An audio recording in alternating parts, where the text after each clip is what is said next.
오전 대비 분위기는 개선됐지만 금요일을 맞아 코로나 재확산과 맞물리며 추가적인 상승은 또 제한되고 있는 모습입니다. 지수는 보합권에 머물러 있는 가운데 실적이 기대되고 있는 철강, 또 공급이 부족한 반도체, 키트가 부각을 받고 있는 주말장인데요. 코스피는 3,180포인트를 탈환하면서 0.2% 상승에 머물러 있고 코스닥은 1,030포인트 회복 시도 나오고 있습니다. 현재 시각은 1,027포인트 터치하고 있습니다. 자, 4월 증시 상승의 중심이 되어졌던 외국인이 오늘 양시장에서 팔고 있습니다. 현물 시장에서 매도 우위를 기록하고 있는 한편 선물 시장에서는 6천억 원 넘게 매수 우위를 기록하고 있습니다.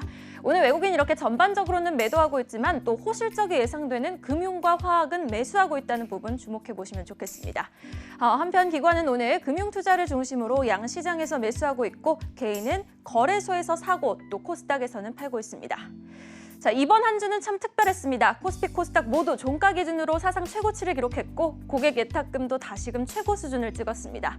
또 옆집 비트코인은 50일 평균선 아래로 떨어졌습니다. 이렇게 정신없이 돌아가는 금융시장, 한순간도 넋놓고 있을 수가 없는데요. 금요일 시장 한 장으로 끝내보는 오늘장 한 끝 확인해 보도록 하겠습니다. 자, 4가지 섹션으로 특징주를 나눠봤습니다. 수급과 테마, 이슈, 또 리포트를 기준으로 오늘장 특징주를 꼽아봤는데요. 수급부터 보시죠. GS건설과 동국제강입니다. 외국인의 종목 GS건설. 오늘까지 외국인이 7거래일 연속으로 담고 있습니다. 주가 서울시장 재보궐선거 이후 계속해서 우상향 패턴을 그리고 있는데요. 1분기 양호한 실적 예상되는 가운데 발표 전후로도 주가 흐름 지켜보시면 좋겠습니다. 그리고 호실적 예상은 동국제강도 마찬가지입니다. 오늘 기관의 종목으로 꼽아봤는데 이 철강 관련해서는 어제와 오늘 바로 포스코 강판의 급등이 아주 눈부십니다. 철강업계 호실적 기대감이 계속해서 지속이 되면서 동국제강 이틀 연속 기관이 담고 있고 특히 연기금이 아주 꾸준히 담아지고 있습니다.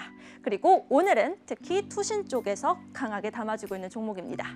자, 테마로 가보시죠. 오늘은 크게 코로나 테마와 경기 민감주 테마로 나눠봤는데요. 다시 생각을 해보니까 꼭 경기 민감주라기보다는 실적주로도 풀어볼 수 있겠다라는 생각을 했습니다. 오늘 106일 만에 확진자가 800명대를 기록을 하면서 자가진단키트 관련 종목, 또 스푸트니크 관련 종목, 비대면, 원격 근무, 교육 관련 종목들이 급등하고 있습니다.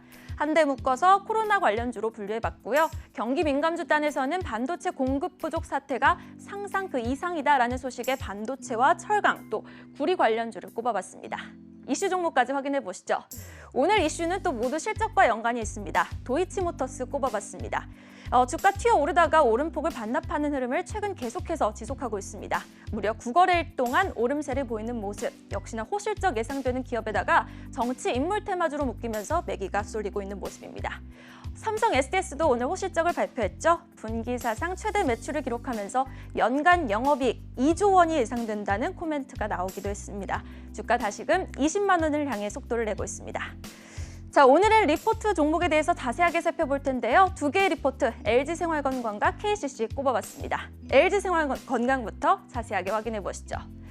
자, 여러분은 어떤 화장품을 쓰십니까? 요즘은 남녀노소 구분 없이 화장품에 관심이 많죠. 마스크를 쓰고 다녀도 색조 화장을 덜한다 뿐이지 오히려 마스크를 쓰기 때문에 이 기초 케어에 신경 쓰시는 분들 더 많아졌습니다.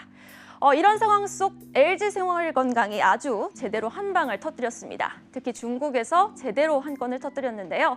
이 LG생건의 프리미엄 브랜드 후나 오휘더 퍼스크에 대한 중국 수요가 급증하면서 1분기 사상 최대 분기 실적을 기록했습니다. 이렇게 LG생활건강 이번 분기까지 64분기 연속 이익 증가세를 이어갔다고 합니다. 유안타증권은 이에 목표가를 200만 원이나 상향 조정하는 리포트를 내놨습니다. 현재 주가 상황 확인해 보도록 할까요? 4.6% 상승하면서 오늘 다시금 신고가 경신했습니다. 160만 5천 원을 다시 찍는 모습입니다. 자, KCC 리포트 다시 한번 자세히 확인해 보도록 하겠습니다. 역시나 유안타증권의 리포트고요. 사모투자 합자회사 지분 취득 공시를 내면서 모멘티브 영향력 확대와 자신감이라는 제목으로 리포트를 내놨습니다. 오늘 유안타증권뿐만 아니라 많은 증권사에서 리포트를 내놓기도 했습니다. 자, 오늘 KCC 수급도 굉장히 양호합니다. 현재 주가 상황 확인해 볼까요? 2.8% 상승하면서 32만 5,500원에 거래되고 있는 모습입니다. 자, 그럼 이상로 대표가 바라보는 오늘장 가장 뜨거운 종목과 전략 점검 같이 받아보도록 하겠습니다. 대표님 안녕하십니까? 네, 반갑습니다. 이상로입니다. 네, 오늘장 한 끝 어떤 종목이 가장 눈에 들어오셨을까요? 네, 일단 오늘 시장에서 도이치모터스를 좀 봐야 될 것 같습니다. 우리가 이 도이치모터스를 얘기를 하면 이제 어떻게 보면 이제 정치 테마주에 대한 일환으로 얘기를 하시는 분들이 많으신데요. 사실 이제 이 도이치모터스 같은 경우에 정치 테마주라고 보기에는 우리가 이제 재무적인 뭐 어느 정도 지표적인 부분, 뭐 펀더멘털적인 가치 자체는 그쪽에 대한 분야는 아니라고 좀 판단을 하고요. 그래서 정치 테마주보다는 우리가 이제 소비 확대에 대한 가능성에 대해서 지금 현재 시장에서는 반영되고 있다고 저는 그렇게 이제 풀이를 하고 싶고요.